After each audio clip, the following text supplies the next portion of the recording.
Hello বন্ধুরা, আমার সালাম নিন। আসসালামু আলাইকুম।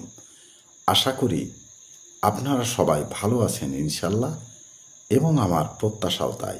সেই সাথে আমার প্রীতি ও শুভেচ্ছা নিন।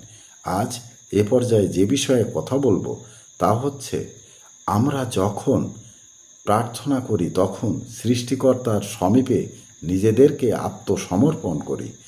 আবার যখন সৃষ্টিকর্তা বা অন্য কাউকে প্রশংসা করি তখন মন থেকে নিষ্কণ্টক শ্রদ্ধা ও বিনয়ের বাণী প্রকাশ করি।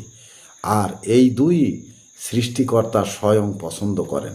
মনে রাখবেন, প্রার্থনা ও প্রশংসা এই দুই স্বয়ং সৃষ্টিকর্তার পছন্দ। এ পর্যায়ে এখানেই রাখছি। ততক্ষণ পর্যন্ত সবাই ভালো থাকুন, সুস্থ থাকুন এবং নিরাপদে থাকুন। শুভকামনা নিরন্তর সবার জন্য সবসময়।